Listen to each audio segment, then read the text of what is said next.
കഥയുടെ കുലപതി ടി പത്മനാഭനെ CPM general secretary MA Baby സന്ദർശിച്ചു. 1 മണിക്കൂറോളം നീണ്ട സൗഹൃദ സംഭാഷണത്തിൽ സംഗീതവും സാഹിത്യവുമാണ് വിഷയമായത്. MA ബേബിയുമായി ദീർഘകാലത്തെ ആത്മബന്ധമാണുള്ളതെന്ന് ടി പത്മനാഭൻ പറഞ്ഞു. പാർട്ടി ജനറൽ സെക്രട്ടറി ആയതിനു ശേഷം ആദ്യമായി കണ്ണൂരിലെത്തിയ MA ബേബി പള്ളിക്കുന്നിലെ വീട്ടിലെത്തിയാണ് ടി പത്മനാഭനെ കണ്ടത്. കഥയുടെ കുലപതിയെ പൊന്നാടയണിയിച്ച ബേബി വിശേഷങ്ങൾ ചോദിച്ചറിഞ്ഞു. ഇരുവരുടെയും ഇഷ്ടവിഷയങ്ങളായ സംഗീതവും സാഹിത്യവുമായിരുന്നു പ്രധാന സംസാര വിഷയം. കണ്ണൂരിൽ വരുമ്പോഴെല്ലാം സമയമുണ്ടാക്കി പപ്പേട്ടനെ കാണാറുണ്ട്. അഥവാ എപ്പോഴെങ്കിലും കാണാൻ കഴിയാതെ പോയാൽ ഫോണിൽ പപ്പേട്ടനുമായിട്ട് സംസാരിച്ചിട്ടാണ് പോകുന്നത്.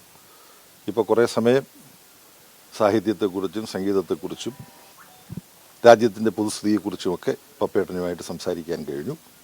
പപ്പേട്ടനെ കാണുന്നതും അദ്ദേഹവുമായി സംസാരിക്കുന്നതും ഞങ്ങളെപ്പോലുള്ള പൊതുപ്രവർത്തകർക്ക് പുതിയ ഒരു ഊർജം ലഭിക്കുന്ന അനുഭവമാണ്. MA ബേബിയുമായി ദീർഘകാലത്തെ ആത്മബന്ധമാണുള്ളതെന്ന് ടി പത്മനാഭൻ പറഞ്ഞു.